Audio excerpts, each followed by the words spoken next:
ಭಾರತೀಯ ಪ್ರೀಮಿಯರ್ ಲೀಗ್ನಲ್ಲಿ ಹೊಸ ನಾಯಕತ್ವದ ಕತೆಗಳು ಬರೆಯಲ್ಪಡುತ್ತಲೇ ಇರುತ್ತವೆ. ಆದರೆ ಕೆಲ ನಾಯಕರು ತಮ್ಮ ಶೈಲಿ, ಶಾಂತತೆ ಮತ್ತು ತಂತ್ರಗಳಿಂದ ವಿಭಿನ್ನವಾಗಿ ತೋರುತ್ತಾರೆ. ಇಂತಹ ಹೊಸ ನಾಯಕತ್ವದ ಸಂಕೇತವಾಗಿ ಹೊರಹೊಮ್ಮಿರುವ ಹೆಸರು ರಜತ್ ಪಟಿದಾರ್.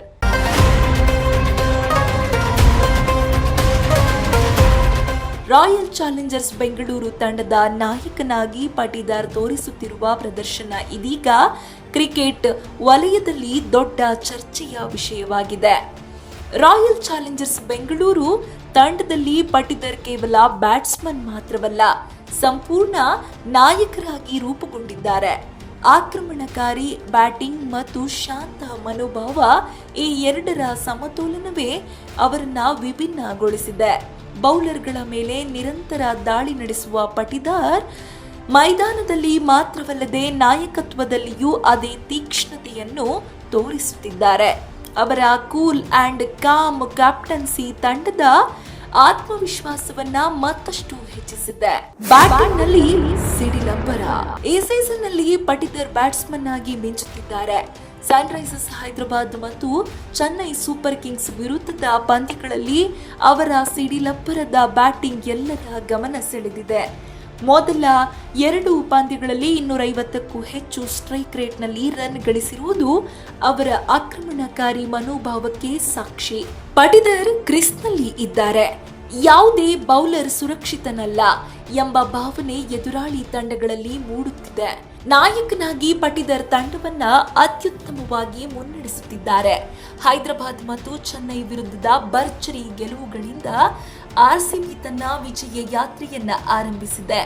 ಪಾಯಿಂಟ್ ಟೇಬಲ್ನಲ್ಲಿ ಉತ್ತಮ ನೆಟ್ ರನ್ ರೇಟ್ ಹೊಂದಿರುವ ಆರ್ಸಿಬಿ ಅಗ್ರ ಸ್ಥಾನಗಳಲ್ಲೇ ಪೈಪೋಟಿ ನಡೆಸುತ್ತಿದೆ. ಇದು ಕೇವಲ ಆಟಗಾರರ ಪ್ರದರ್ಶನವಲ್ಲ, ನಾಯಕತ್ವದ ಪರಿಣಾಮವೂ ಹೌದು. ಪಟಿದಾರ್ ನಾಯಕತ್ವದ ಪ್ರಮುಖ ಬಲಗಳು ಹಲವಾರು.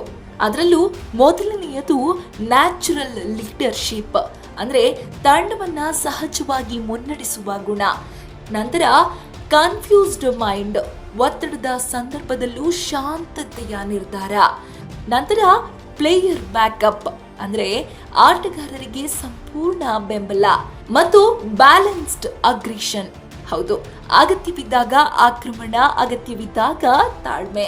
ಇನ್ನು ಕೊನೆಯದಾಗಿ ಟ್ಯಾಕ್ಟಿಕಲ್ ಕ್ಲಾರಿಟಿ, ಸರಿಯಾದ ಸಮಯದಲ್ಲಿ ಸರಿಯಾದ ತಂತ್ರವನ್ನ ಹೂಡುವುದು.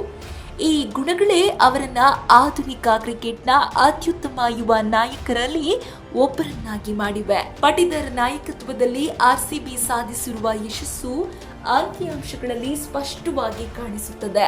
ಸುಮಾರು 15 ಪಂದ್ಯಗಳಲ್ಲಿ ತಂಡವನ್ನ ಮುನ್ನಡೆಸಿರುವ ಅವರು 12 ಪಂದ್ಯಗಳಲ್ಲಿ ಗೆಲುವು ಸಾಧಿಸಿದ್ದಾರೆ. ಕೇವಲ 2 ಮಾತ್ರ ಸೋಲು. ಇದು 80% ಗೆಲುವಿನ ಪ್ರಮಾಣವಾಗಿದೆ. ಈ ಸಾಧನೆ ಅನುಭವ ಸಂಪನ್ನ ನಾಯಕರ ಮಟ್ಟಕ್ಕೆ ಸಮಾನವಾಗಿದೆ. ಹೊಸ ನಾಯಕನಾಗಿ ಇದು ದೊಡ್ಡ ಯಶಸ್ಸು ಅಂತಲೇ ಹೇಳಬಹುದು.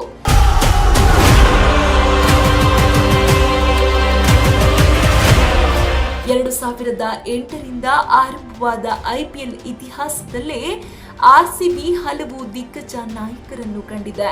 ವಿರಾಟ್ ಕೊಹ್ಲಿ, ಡುಪ್ಲೆಸಿ ಮೊದಲಾದವರು ತಂಡವನ್ನ ಮುನ್ನಡೆಸಿದರೂ ಟ್ರೋಫಿ ಮಾತ್ರ ದೂರವಾಗಿಯೇ ಉಳಿದಿತ್ತು. ಆದರೆ 2025ರಲ್ಲಿ ಪಟಿದಾರ್ ನಾಯಕತ್ವದಲ್ಲಿ ಆರ್ಸಿಬಿ ಚಾಂಪಿಯನ್ ಆಗಿ ಹೊರಹೊಮ್ಮಿದರೂ 17 ವರ್ಷಗಳ ಕಾಯುವಿಕೆಗೆ ಅಂತ್ಯ ತಂದಿತ್ತು. ಇದು ಕೇವಲ ಗೆಲುವಲ್ಲ, ಒಂದು ಯುಗದ ಆರಂಭ. ಇನ್ನು ಧೋನಿ, ರೋಹಿತ್, ಕೊಹ್ಲಿ ಹಾದಿಯಲ್ಲಿ ಪಟಿದಾರ್. ಭಾರತೀಯ ಕ್ರಿಕೆಟ್ ಯಶಸ್ವಿ ನಾಯಕತ್ವ ಎಂದರೆ MS ಧೋನಿ, ವಿರಾಟ್ ಕೊಹ್ಲಿ, ರೋಹಿತ್ ಶರ್ಮಾ ಹೆಸರುಗಳು ಮೊದಲು ಬರುತ್ತದೆ. ಇದೇ ಹಾದಿಯಲ್ಲಿ ಪಟಿದಾರ್ ತಮ್ಮದೇ ಆದ ಗುರುತು ಮೂಡಿಸುತ್ತಿದ್ದಾರೆ. ಶಾಂತ ಸ್ವಭಾವ, ತಂತ್ರಜ್ಞಾನ ಮತ್ತು ತಂಡದ ಮೇಲೆ ನಂಬಿಕೆ, ಈ ಗುಣಗಳು ಅವರನ್ನ ಭವಿಷ್ಯದ ಮಹಾನ್ ನಾಯಕರಲ್ಲಿ ಒಬ್ಬರನ್ನಾಗಿ ರೂಪಿಸಬಹುದು. ಆರ್ಸಿಬಿ ಅಭಿಮಾನಿಗಳಿಗೆ ಪಟಿದಾರ್ ಈಗ ಲಕ್ಕಿ ಮ್ಯಾನ್. ಅವರ ನಾಯಕತ್ವದಲ್ಲಿ ಮತ್ತೊಂದು ಟ್ರೋಫಿ ಗೆಲ್ಲಬೇಕು ಎಂಬುದು ಅಭಿಮಾನಿಗಳ ದೊಡ್ಡ ಆಸೆ.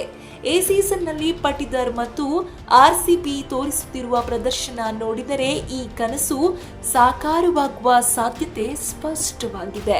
ಒಟ್ಟಾರೆ ರಜತ್ ಪಾಟಿದಾರ್ ಕೇವಲ ಆಟಗಾರನಲ್ಲ, ಅವರು ಒಂದು ನಾಯಕತ್ವದ ಚಿಹ್ನೆ. ಅವರ ಆಟ, ಅವರ ಶೈಲಿ ಮತ್ತು ಅವರ ನಿರ್ಧಾರಗಳು ಆರ್ಸಿಬಿಯನ್ನು ಹೊಸ ಎತ್ತರಕ್ಕೆ ಕೊಂಡೊಯ್ಯುತ್ತಿವೆ. ಇದೀಗ ಪ್ರಶ್ನೆ ಒಂದೇ, ಪಾಟಿದಾರ್ ನಾಯಕತ್ವದಲ್ಲಿ ಆರ್ಸಿಬಿ ಮತ್ತೊಂದು ಟ್ರೋಫಿ ಗೆಲ್ಲಬಹುದೇ? ಕ್ರಿಕೆಟ್ ಪ್ರೇಮಿಗಳು ಅದಕ್ಕಾಗಿ ಕಾತುರದಿಂದ ಕಾಯುತ್ತಿದ್ದಾರೆ.